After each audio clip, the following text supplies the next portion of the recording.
Assalamualaikum warahmatullahi wabarakatuh. Al-Fatihah ila ruhi Sayyidina Habibina Syafi'ina Rasulillah Sayyidina Muhammad ibn Abdullah sallallahu alaihi wa ala alihi wa ashabihi wa azwajihi wa dhurriyyatihi Allah ya'ni al-rijali bil jannah wa yanfa'una bi asrarihim wa anwarihim wa ulumihim wa nafahatihim wa barakatihim fid dini wa dunya wal akhirah يعلنا من حزبهم ويرزقنا محبتهم ويتوفنا على ملتهم ويحشرنا في زمرتهم بالعافية والسلامة لهم الفاتحة. أعوذ بالله من الشيطان الرجيم. بسم الله الرحمن الرحيم. الحمد لله رب العالمين الرحمن الرحيم مالك يوم الدين. إياك نعبد وإياك نستعين اهدنا الصراط المستقيم صراط الذين أنعمت عليهم غير المغضوب عليهم ولا الضالين آمين. بسم الله الرحمن الرحيم. نويت تعلما وتعليما وتذكرا وتذكيرا ونفعا والاندفاع والإفادة والاستفادة والحثا على التمسك بكتاب الله وسنة رسول الله صلى الله عليه وسلم ودعاء إلى الهدى والدلالة على الخير ابتغاء مرضاته وقربه وثوابه وحسن الخاتمة مع اللطف والعافية وصلاح العاقبة. Bismillahirrahmanirrahim. Alhamdulillahirabbil alamin wa bihi nasta'inu ala umurid dunya waddin. Wassalatu wassalamu ala Rasulillah sayyidina wa habibina wa syafi'ina wa maulana Muhammadin sallallahu alaihi wa ala alihi wa sahbihi ajma'in. Amma ba'du. Qala musanniful kitab Hadratu Syekh Sa'id bin Armiyah rahimahullah wa ghafara lahu wa liwalidayhi wa nafa'ana bi fid darain. Allahumma aftah qulubana futuhal arifin wa bihidmatika wa ansur alaina birahmatika ya arhamar rahimin. Ila anqal.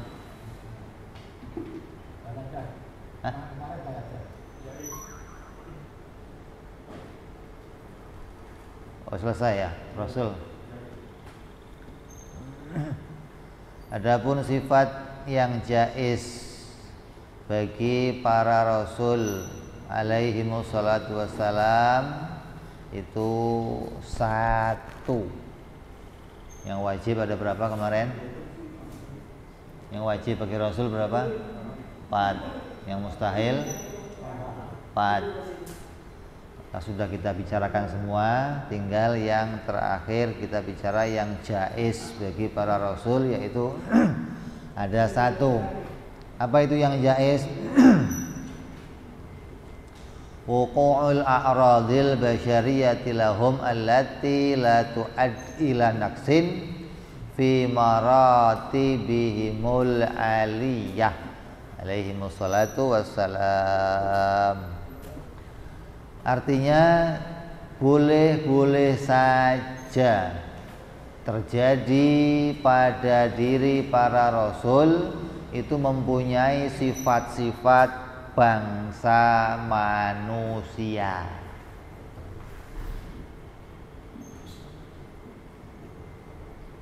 Ini bicaranya kan Rasul, bicaranya seorang utusan. Seorang utusan itu kita nggak bicara nggak bicara zatiyahnya, atau bicara keadaannya sebagai seorang utusan, maka mewajibkan dia mempunyai sifat yang wajib 4, yang mustahil juga 4. Dan yang jaiz ada 1, yaitu mempunyai sifat bangsa manusia. Artinya sifat kemanusiaannya itu menurut akal itu enggak wajib. Wajib itu artinya apa? Wajib menurut akal artinya apa? Sesuatu yang tidak pernah tiada. Ya. Wajib menurut akal sesuatu yang tidak pernah tiada. Kalau mustahil sesuatu yang tidak akan pernah ada. Kalau jaiz boleh ada, boleh pula tiada. Jadi kalau sifat manusia pada Rasul itu wajib, maka berarti sifat itu tidak bisa hilang pada Rasul. Ya, kalau wajib. Contoh, makan bagi Nabi wajib nggak? Kalau makan wajib gimana? Makan terus. Tidur bagi Nabi wajib nggak? Kalau wajib gimana? Tidur terus. Karena yang namanya wajib itu sifat yang menurut akal tidak bisa mengalami ketiadaan. Sifat yang nggak pernah tiada pada dirinya sesuatu itu namanya sifat yang wajib. Lah yang wajib pada Rasul cuma 4: sidik, tabligh, amanah, fatonah. Adapun lainnya, makan, minum, tidur, kerja, kawin, semua hukumnya apa ini? Jaiz, gitu loh. Boleh saja terjadi, boleh pula pada waktu yang lain tidak Nabi makan, ya pagi sekali, sore sekali, sudah. Kalau Nabi itu wajib makan, kalau wajib makan, menurut akal jadinya tidak akan pernah lepas dari dirinya. Makan itu berarti akan makan terus nanti. Nabi bekerja, hukumnya jaiz. Nabi tidur, hukumnya jaiz. Nabi sakit, jaiz. Ini yang harus kita imani pada diri para Rasul. Apabila pada dirinya para Rasul itu mempunyai sifat-sifat manusia, itu hukumnya jaiz. Tapi sifat manusia yang boleh terjadi pada diri para Rasul adalah sifat manusia yang tidak sampai mengurangi derajat kemuliaannya. Jadi bukan sifat manusia seperti kita, begitu loh. Kita makan, Nabi makan. Kita tidur, Nabi tidur. Kita kerja, Nabi kerja. Kita sakit, Nabi sakit. Tapi semua sakitnya kita manusia tidak boleh terjadi pada Nabi. Tapi sifat manusia yang terjadi pada Nabi boleh terjadi pada kita. Artinya Allah menjadikan sifat manusia pada para Rasul itu sifat manusia yang terpilih, sifat manusia yang dikhususkan. Seperti apa? Contoh, tetapi sifat kemanusiaan yang terjadi pada para Rasul adalah sifat kemanusiaan yang tidak sampai mengurangi derajat kemuliaannya, tidak mencacati derajat kemuliaannya. Seperti apa? Makan, Nabi kalau makan selalu halal, nggak pernah makan yang haram. Kalau Nabi makan haram gimana? Mengurangi derajat kemuliaannya. Kalau kita, kata orang Jawa itu wal-wal gentual, asal aspal diuntal, apa saja yang penting kelihatan empuk-empuk makan. Nabi makan, tapi yang dimakan Nabi pasti halal. Terus cara makannya Nabi terhormat. Tidak ada Nabi makannya di warung, nggak ada. Makanya bagi kita pun sebenarnya hukumnya begitu. Kalian bukan pedagang di pasar, tapi tiba-tiba ke pasar makan di warung di pasar, itu hukumnya makruh.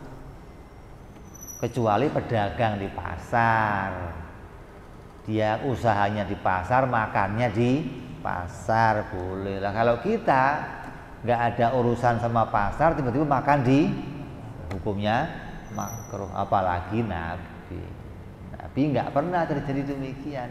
Makannya juga terhormat.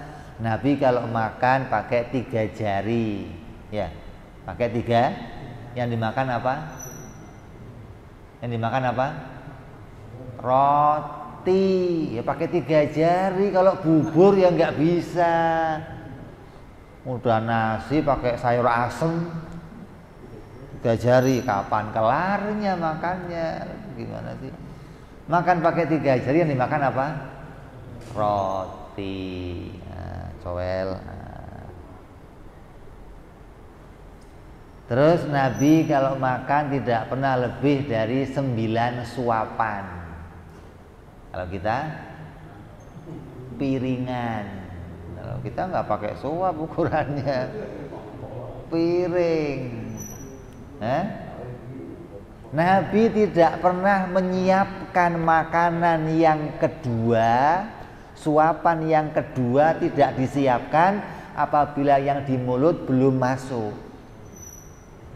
Kalau kita kadang masih ini belum masuk udah siap lagi. Kenapa? Kata Rasulullah SAW, saya nggak pernah membayangkan akan memakan suapan yang kedua apabila suapan saya ini belum masuk. Bayangin aja nggak pernah. Coba kalau kita boro-boro suapan kedua, yang makan buat nanti malam udah diomongin. Ini belum habis yang di piring kita, ntar malam sudah ngomong, udah dimasak belum yang. Astagfirullah, ukurannya ukuran. Jadi sifat manusia itu elegan, terhormat begitu loh. Sifat manusia yang betul, sifat-sifat manusia yang mengangkat, yang menunjukkan derajat kemuliaan. Cara makannya saja terhormat. Terus Nabi kalau makan dikunyah sampai halus baru masuk. Kenapa? Membantu pencernaan. Terus makannya pakai tangan. Kenapa? Membantu pencernaan. Kita kadang bulet-bulet, kayak ayam dicekokin. Yang penting padet di sini ya. Mau 2 piring. Terus ini makannya aja terhormat. Nabi nggak pernah makan sambil jalan. Nabi nggak makan sembarangan makanan. Sampai sahabat-sahabatnya Rasulullah itu ketika disuguhi suatu makanan, kadang mereka nggak mau makan bukan gara-gara makanan itu nggak halal, tapi mereka nggak pernah lihat bagaimana caranya Rasul makan. Coba. Satu sahabat disuguhin semangka, kata sahabat yang lain, "Syuf, ini makanan manis enak, ayo makan." Saya nggak ngerti caranya makan gimana. Artinya caranya makan yang mendapatkan sunnah Rasul saya nggak ngerti. Mending saya nggak usah makan. Coba. Nabi makannya teratur, seperti contoh Nabi makan pisang. Kamu kalau makan pisang, disisir pisang, satu sisir itu mateng, yang kamu untal mana dulu? Yang kamu makan mana dulu?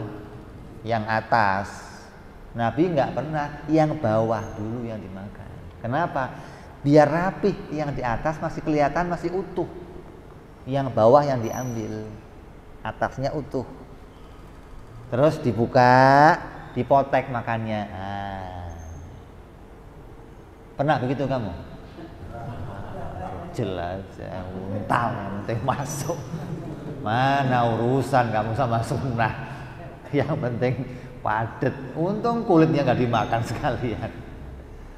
Ini caranya Nabi makan demikian, terhormat caranya Nabi makan. Sampai minum, Nabi minum terhormat. Nabi kalau minum 3 kali tegukan, Bismillah, Alhamdulillah, Bismillah, Alhamdulillah, Bismillah, Alhamdulillah. Artinya nafasnya Nabi kalau minum nggak pernah masuk ke gelas. Artinya ketika kamu tarik nafas minum, habis nafasnya Nabi melepaskan gelasnya, dia nafas, dia tarik lagi, diminum lagi, lepas, habis. Kalau kita kan enggak.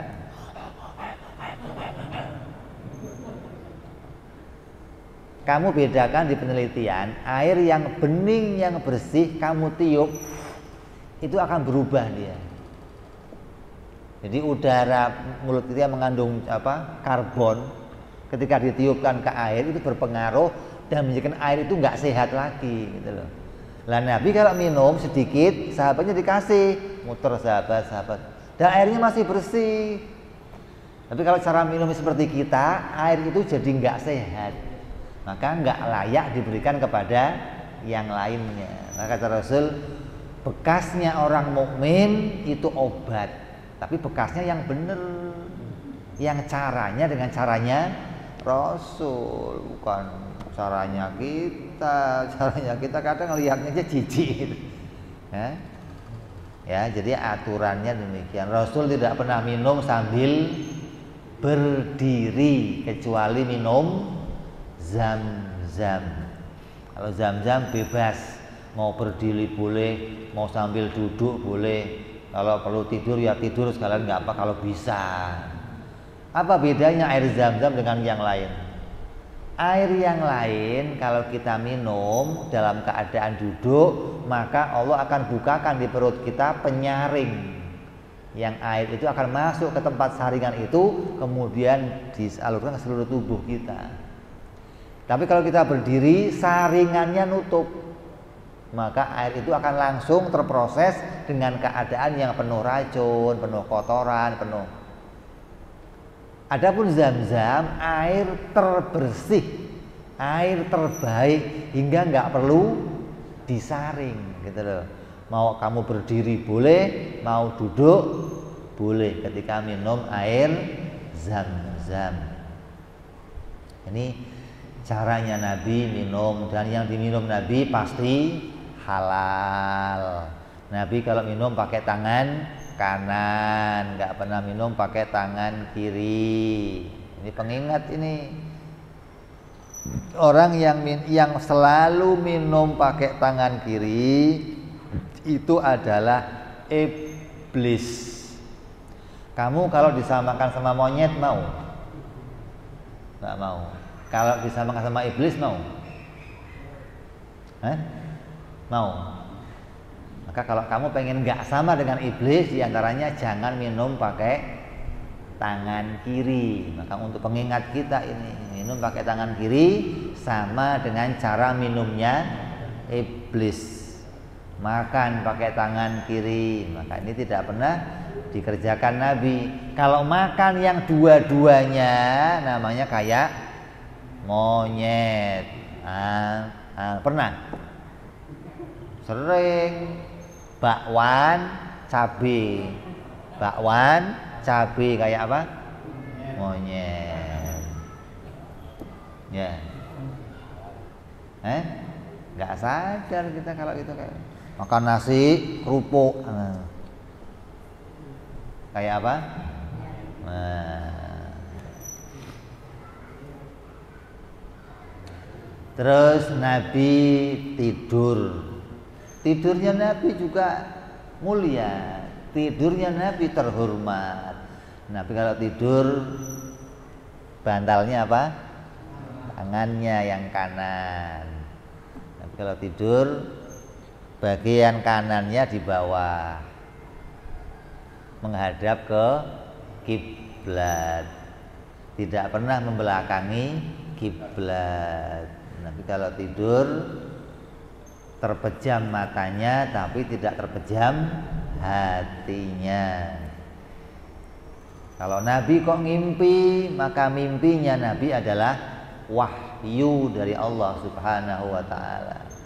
Karena Nabi itu hatinya nggak pernah tidur, hingga kapanpun berita datang dari Allah, dia siap menerimanya. Tidak pernah Nabi nggak siap menerima wahyu, nggak pernah. Kapanpun waktunya, Nabi selalu siap menerima wahyu. Kemudian nikah, Nabi juga nikah. Tapi nikahnya Nabi, kawinnya Nabi itu atas pilihannya Allah. Allah yang perintahkan, kawini si fulan, kawini si fulan, kawini si fulan, atas perintahnya Allah. Maka pada akhir kenabiannya, pada usia sekitar 60-an tahun, maka beliau diperintahkan oleh Allah, dibebaskan untuk memilih perempuan. Allah tidak menentukan lagi mana perempuan yang harus dikawini Rasulullah, tapi Rasul diperintahkan untuk boleh memilih. Malah ketika bebas milih, Rasul malah nggak milih. Kalau kamu, wah cepet, begitu suruh milih deg-degan, kok yang ini ya Allah, nggak ada yang lain apa ya? Begitu bebas, kamu pilih mana saja, wah, lo kayak Tapi Nabi tidak demikian. Tandanya apa? La yantiqu anil hawa in huwa illa wahyun yuha. Yang diomong Nabi, yang dikerjakan Nabi, yang diperbuat Nabi, itu bukan berasal dari hawa nafsunya, tapi atas perintah Allah Subhanahu wa ta'ala. Begitu pula bekerja, Nabi bekerja. Bekerjanya Nabi dengan bekerja yang sangat istimewa. Apa? Nabi kalau berdagang, maka Nabi selalu perintahkan kepada umatnya, kepada orang-orang yang beliau muliakan, bekerja sebagai pedagang, jangan jadi pegawai. Kalau bisa jadi pedagang. Kenapa? Lebih terhormat, lebih membawa keberkahan, bisa mengangkat derajatnya yang lain untuk ikut bekerja. Nabi kalau berdagang itu dipisah.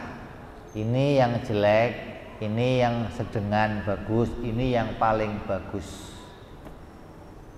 Dan Nabi beritakan, ini yang jelek harganya sekian, yang sedengan harga sekian, yang bagus harganya sekian. Hingga orang yang beli kepada Rasulullah puas.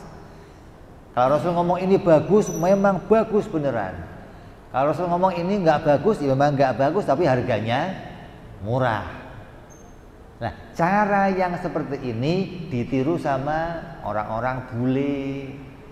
Kamu kalau masuk ke mall-mall bule atau mall-mallnya kita yang bagus-bagus, masuk ke toko buah, masuk ke toko pakaian, akan dipisah. Ini buah yang bagus, ini buah yang afkir, ini buah yang sedengan. Hingga orang yang beli buah, saya mau buah yang bagus, ya bagus betul lah buahnya, nggak ada kecewanya, nggak ada. Kalau kita kan nggak, dicampur jadi satu, jual pakai harga yang mahal. Iklannya 10.003, iklannya 10.003, dipajang bagus-bagus. Kita datang mau beli Pak. Oh yang itu yang ono Pak, yang busuk-busuk, kurang ajar. Wah, atau digabung jadi satu, mau yang busuk, mau yang matang, mau yang jelek, harganya pakai harga yang mahal. Orang yang beli kecewa. Tidak ada orang beli sama Rasul kecewa, nggak ada. Karena Rasul ketika berdagang dengan cara yang bagus. Jadi ini contoh. Jadi semua sifat kemanusiaan Nabi itu demikian. Tidak ada sifat kemanusiaan yang sampai mengurangi derajat kemuliaannya. Maka semua sifat-sifat itu boleh terjadi, bukan satu kewajiban. Kalau semua sifat itu wajib, maka semua sifat itu tidak akan pernah hilang pada Rasul. Tapi nyatanya semua sifat-sifat itu silih berganti, makan, ganti minum, ganti dagang, ganti tidur, ganti. Tandanya ini bukan sifat yang wajib. Kalau sifat yang wajib terus seperti apa? Sidik. Sidik itu nggak pernah pisah dari Nabi. Mau nabinya melek, mau merem, sidik terus. Amanah tidak pernah pisah dari Rasul. Mau Rasulnya merem, mau Rasulnya melek, mau di mana saja amanah dia. Begitupun taglek, begitupun faton. Nah, 4 sifat ini tidak pernah terpisah dari dirinya para Rasul. Kemudian lawannya dari yang jaiz itu satu. Kalau tadi sifat jaiz itu punya sifat kemanusiaan, maka lawannya itu satu, yaitu mustahil para nabi mempunyai sifat malaikat, dan mustahil para nabi mempunyai sifat ketuhanan. Makanya Nabi selalu memperkenalkan dirinya siapa? Abduhu wa rasuluh. Saya adalah hamba dan utusan Allah. Nabi Isa juga begitu, saya hamba dan utusan Allah. Hingga pada diri mereka tidak ada sifat ketuhanan. Jadi keliru kalau dia mengatakan, oh Nabi itu ya punya sifat Tuhan, atau titisan Tuhan, atau tertempel sifatnya Tuhan. Mana buktinya? Allah langsung meniupkan ruh. Maka ini tidak benar. Tidak boleh kita meyakini pada diri para Rasul mempunyai sifat ketuhanan ataupun punya sifat malaikat seperti anggapannya orang-orang Arab.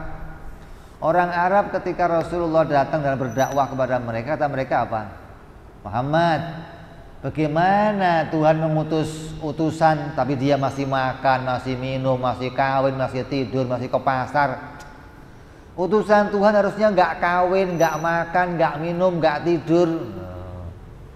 Artinya dianggap mereka yang seperti itu baru bisa jujur gitu loh. Kalau masih makan, masih dagang, masih ke pasar, mana bisa berbuat jujur? Kayak polisi lah. Polisi paling jujur siapa? Hati-hati, ini ketangkap nanti.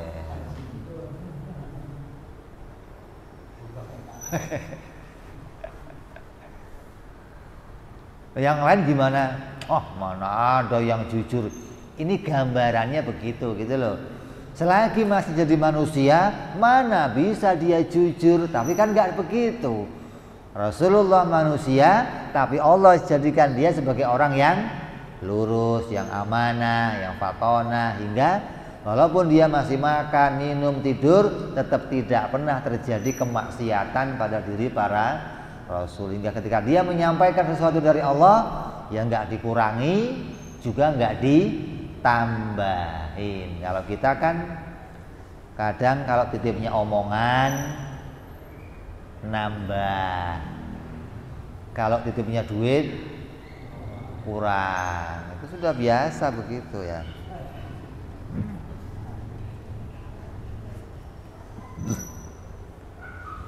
Ini sifat yang harus kita ingat.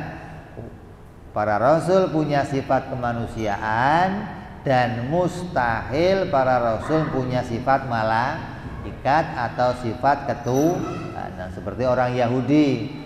Orang Yahudi menganggap Uzair anaknya Allah.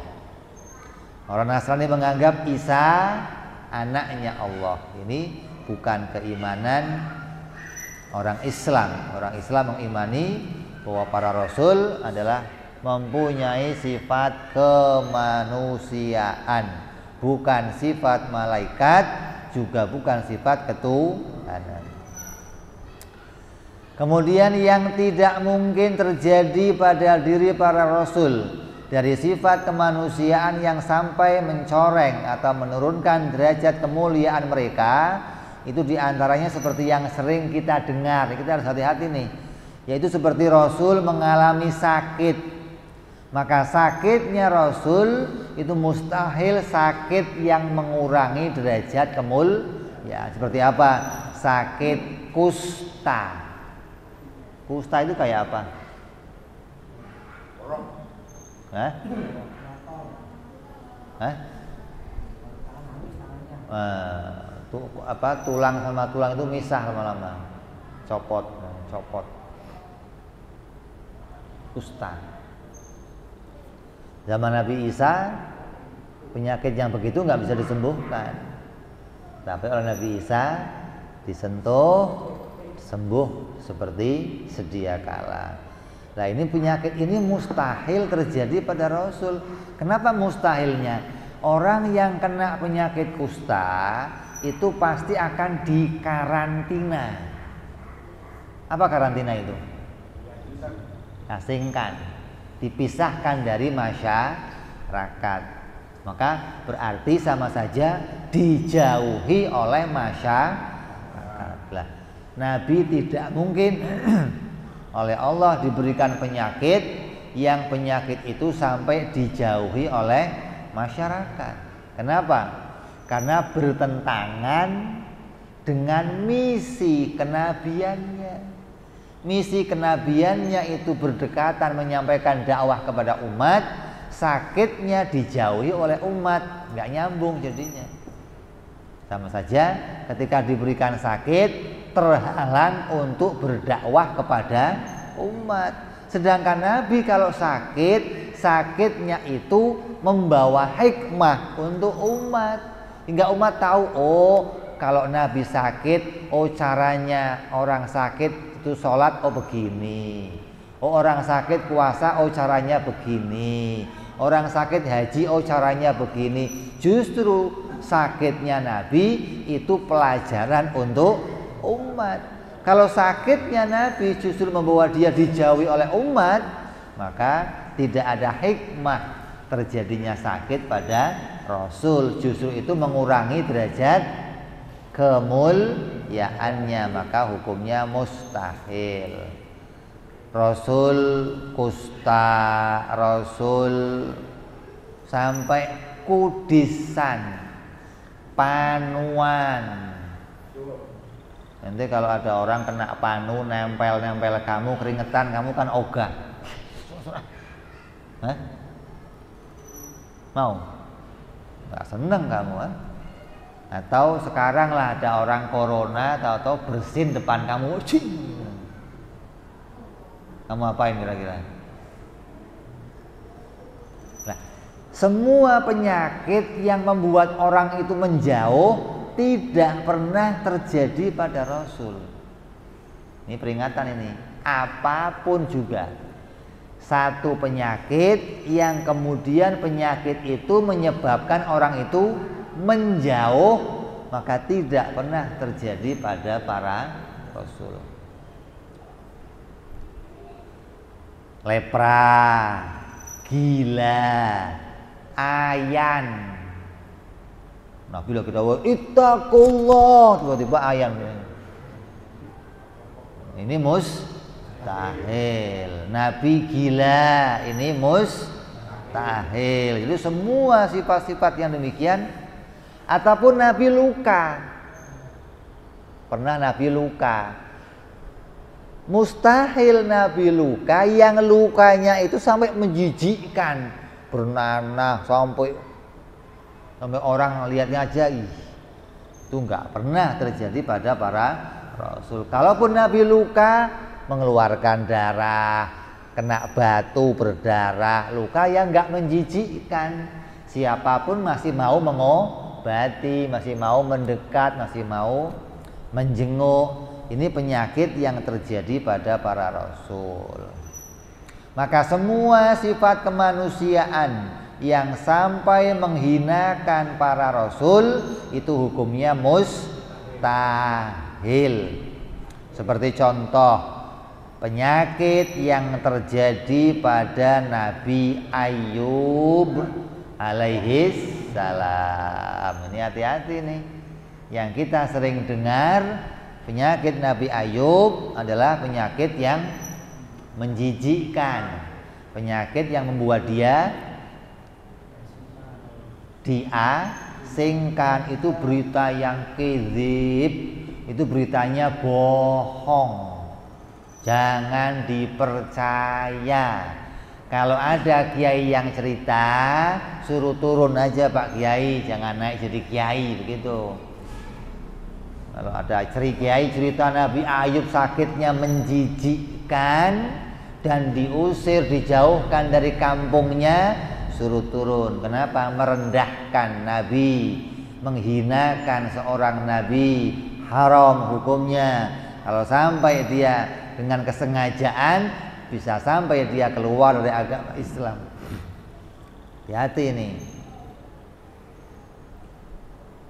Penyakit Nabi Ayub alaihissalam itu tidak menjijikkan, dan penyakit Nabi Ayub tidak sampai membuat dia diusir dari rumahnya, tidak. Nabi Ayub selama sakit tetap berada di rumahnya dan ditemani istri beliau yang setia. Jangan sampai kita salah paham ini. Diusir rumahnya nggak ada, tetap sakitnya di dalam rumah, di atas tempat tidur beliau, hingga orang masih lewat, dia masih dengar orang bicara dari luar, orang masih sering nengokin dia, hingga tidak ada istilah Nabi Ayub dijauhi oleh umatnya. Dan Nabi Ayub sakitnya berapa lama? Berapa lama? 18 tahun. 18 tahun tidak pernah mengeluh, tidak pernah minta, ya Allah sembuhkan penyakitku. Setiap istrinya ngomong, Bu ya minta sama Allah biar sembuh, malu saya. Coba. Sehat saya udah puluhan tahun, baru saya 2 tahun sakit kok minta sembuh, malu saya sama Allah. Ini Nabi Ayub coba. Sampai ke 18 tahun, maka dia minta disembuhkan oleh Allah, bukan karena nggak tahan. Tapi ketika beliau sedang ada di tempat tidurnya, maka dia mendengar di jendela kamarnya ada orang yang lewat dan berbicara. Oh Ayub ini nggak sembuh-sembuh, kena azab dari Allah kali ini ya. Oh Ayub ini nggak sembuh-sembuh, oh sakitnya sakit ini, sakit siksaan dari Allah kali ini ya. Gara-gara mendengar itu, dia minta kepada Allah, ya Allah, minta agar penyakitnya diangkat dan dirinya tidak menjadi fitnah, menjadi penyebab kesalahan umat. Karena umat nggak ngerti keadaan dirinya, hingga umat menduga-duga yang salah tentang Nabi Ayub, hingga umat akan berdosa karena mengucapkan itu sama Nabi Ayub. Nabi Ayub nggak mau umatnya berdosa karena ngomongin dirinya. Coba. Maka minta kepada Allah agar diangkat penyakitnya. Lalu Allah perintahkan, kalau begitu Ayub, kamu sekarang menjauh dari umat. Nah, baru waktu mau disembuhkan, beliau menjauh, meninggalkan istrinya, meninggalkan umatnya, mencari tempat yang sepi. Untuk apa? Oleh Allah diperintahkan, injakkan kakimu ke bumi 2 kali, maka muncullah 2 mata air, yang satu untuk diminum, yang satu untuk beliau mandi. Begitu beliau mandi, maka hilanglah seluruh penyakitnya dan beliau kembali seperti 18 tahun yang lalu. Coba. Begitu pulang ke rumahnya, masuk ke rumahnya, istri beliau nanya, cari siapa mas? Saya Ayub.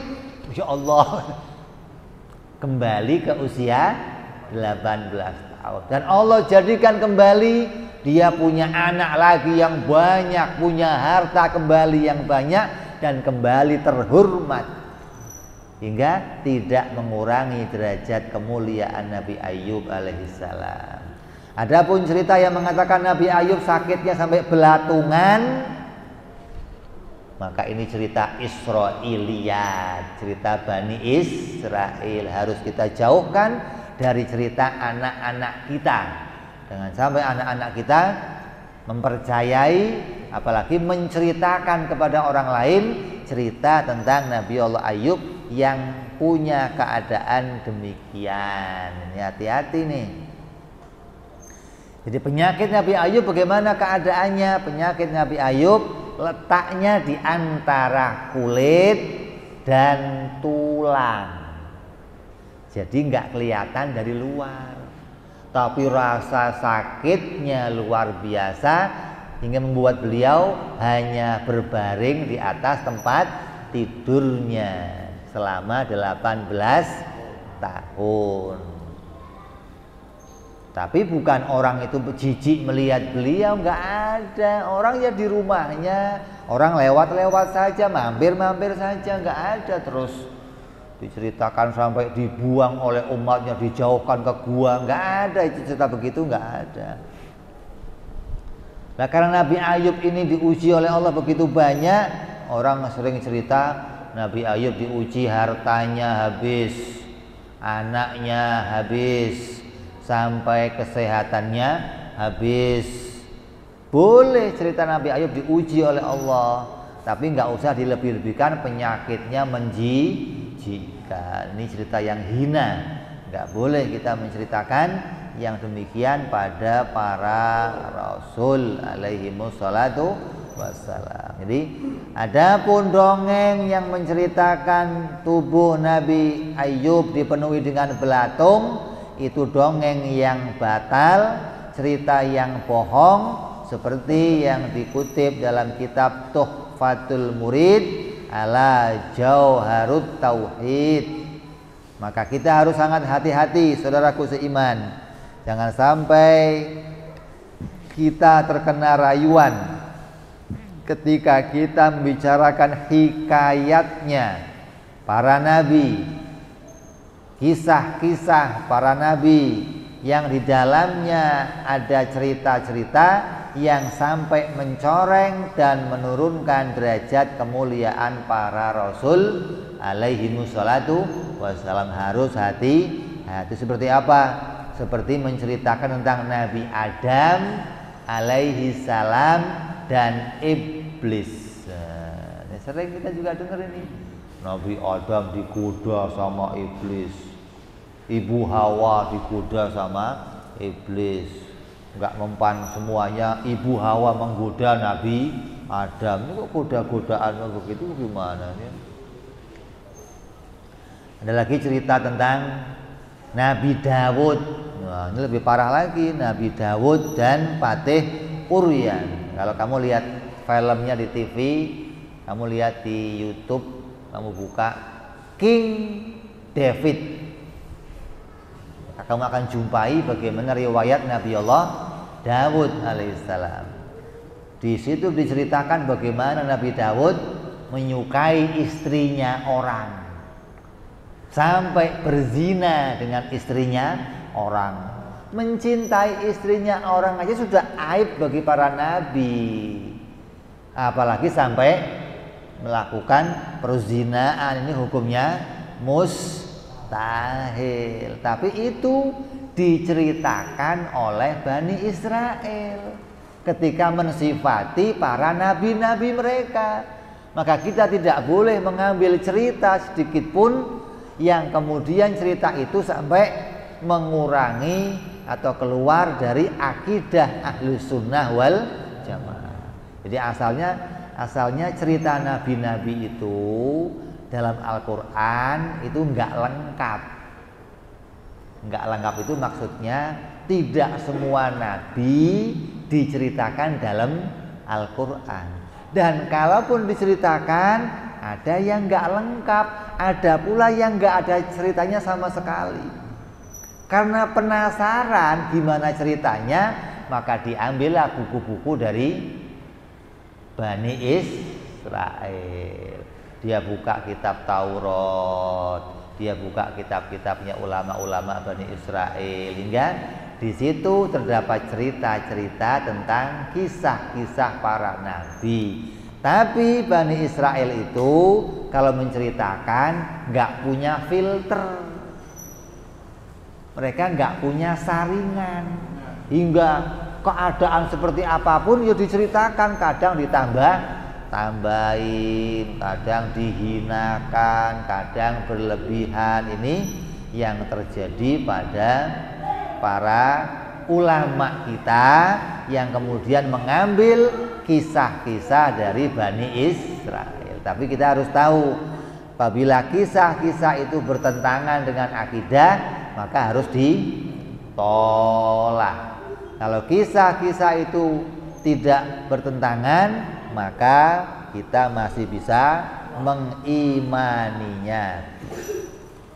Maka berhati-hatilah ketika kita sebagai orang yang beriman dan kita masih awam, janganlah kita ikut-ikut dalam pembahasan tentang ini. Artinya jangan ikut-ikut menceritakan hikayat para nabi, apalagi hikayat yang sampai mencoreng dan menghinakan kemuliaan para rasul.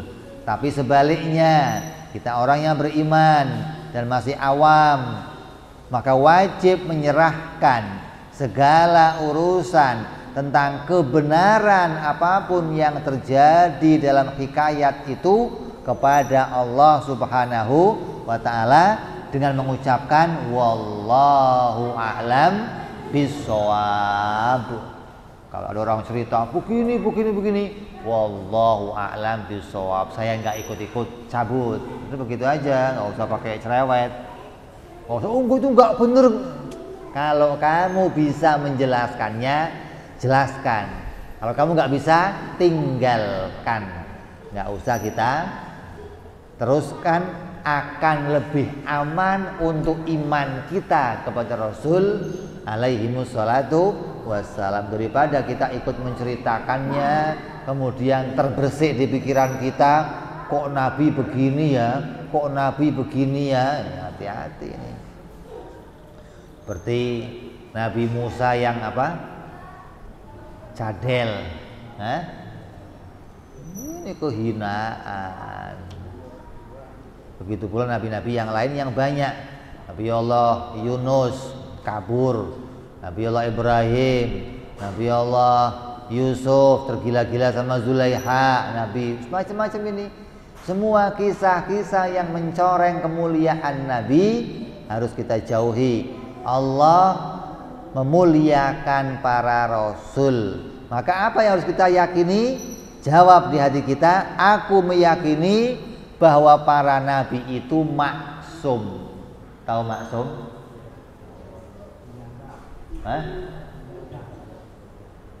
Allah menjaga para nabi. Jadi maksum itu adalah orang yang terjaga. Dari apa nabi dijaga? Allah menjaga para nabi dari dua perkara.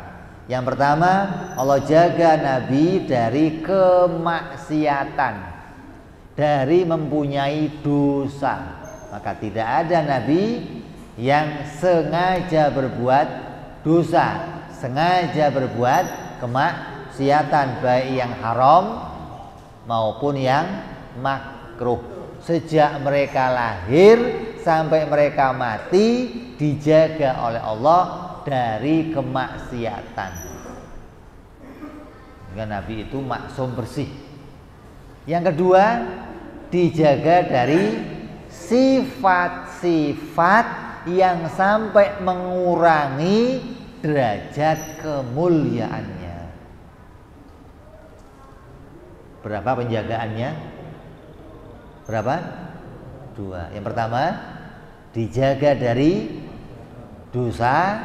Yang kedua, dijaga dari sifat-sifat yang sampai mengurangi derajat kemuliaannya. Hingga kita harus pastikan bahwa semua nabi itu orang yang terhormat, orang yang mulia, orang yang dijaga oleh Allah. Kenapa? Setiap geraknya Nabi, jalannya Nabi, duduknya Nabi itu membawa nama Allah. Utusan Allah, utusan Allah. Maka tidak boleh ada kurangnya. Oh, masa utusan Allah kok begitu? Ini enggak ada. Allah menjaga itu, begitu loh. Tidak terjadi sama sekali. Hingga kita ambil contoh, satu contoh saja. Terjadi pada Nabi kita Muhammad Sallallahu Alaihi Wasallam. Ada seorang penyair yang istimewa pada masa itu, kalau nggak salah Fariscak namanya. Istimewa, ini ahli syair. Orang Arab berkumpul dan dibayar miliaran rupiah cash, bikinkan syair untuk menghina Muhammad. Orang Arab itu dipukul bagi dia lebih baik daripada dihina dengan syair. Kalau dihina pakai syair itu sampai ke anak cucu masalahnya. Syairnya terpampang, orang yang lewat menghina dia. Sampai ke anaknya, ke cucu masih berbekas. Maka hinaan dengan syair itu begitu kuat pada orang Arab. Mereka begitu takut dihina pakai syair. Maka senjata mereka adalah membayar penyair-penyair untuk menghina musuh-musuh mereka. Rasulullah pernah mendapatkan hinaan. Artinya ada seorang yang disewa untuk menghina Rasulullah. Berusaha bagaimana caranya menghina Rasulullah, merendahkan Rasulullah. Maka ketika penyair dibayar cash, maka dia mendatangi Rasulullah Sallallahu Alaihi Wasallam. Ketika berjumpa Rasulullah, dipandang dari atas ke bawah, dari bawah ke atas, pulang. Dan uang tadi dikembalikan. Nggak sanggup saya. Itu gimana? Kalau kata dia, kalau ada satu cacat saja di sendalnya, aku bikinkan dia syair untuk menghinanya. Andai ada cacat di bajunya, aku bikinkan syair untuk menghinanya. Andai ada cacat di sisir rambutnya, ini semua sempurna. Sampai sendalnya sempurna, pakaiannya sempurna, bajunya sempurna. Apa yang mau saya hina, kata dia. Coba, ini salah satu contoh. Dan ini dimiliki oleh semua Rasul alaihi wassalatu wassalam. Yang tidak ada orang lain bisa menghina Rasul. Jadi aneh kalau ada orang kok tahu menghina, Rasul begini, nggak punya dasar dia menghina para Rasul alaihi wassalatu wassalam. Jadi kita harus i'tiqadkan dalam hati kita ketika ada orang cerita macam-macam, jawab wallahu a'lam. Saya iman bahwa Allah menjaga Rasul dari dua perkara. Dijaga dari kemaksiatan, berbuat dosa, dan dijaga dari sifat-sifat yang sampai mengurangi derajat kemuliaannya. Mudah-mudahan kita semua mendapat keberkahan dari Allah Subhanahu wa taala. Iman kita dijaga oleh Allah, iman kita dikuatkan oleh Allah, dibersihkan dari yang kotor-kotor oleh Allah. Allah jadikan kita hidup berkah, khususnya di bulan Rajab. Allah berkahkan kita di bulan Rajab. Allah berkahkan kita di bulan Sya'ban, dan Allah panjangkan usia kita sampai bulan Ramadan bijahi Nabi Muhammad sallallahu alaihi wasallam. Lahumul Fatihah. A'udzu billahi minasyaitonir rajim. Bismillahirrahmanirrahim. Alhamdulillahirabbil alamin arrahmanir rahim maliki yaumiddin. Iyyaka na'budu wa iyyaka nasta'in ihdinas siratal mustaqim. صراط الذين أنعمت عليهم غير المغضوب عليهم ولا الضالين آمين. يا ربنا اعترفنا بأننا اقترفنا على لظى إشرافنا فتب علينا توبة تغسل كل حوبة واستر لنا عوراتي وآمن روآتي واغفر لوالدينا ربي ومولودينا والأهل والإخوان وسائر الهلان وكل ذي محبة أو جيرة أو صحبة والمسلمين أجمع آمين ربي اسمع فضلا وجودا منا لا باكتساب منا بالمصطفى رسولي وبكل سولي صلى وسلم ربي وآله وصحبه داد طاس صحبي والحمد للإله في البدء والتناهي سبحان ربك رب العزة عما يصفون سلام على المرسلين الحمد لله رب العالمين. Assalamualaikum warahmatullahi wabarakatuh.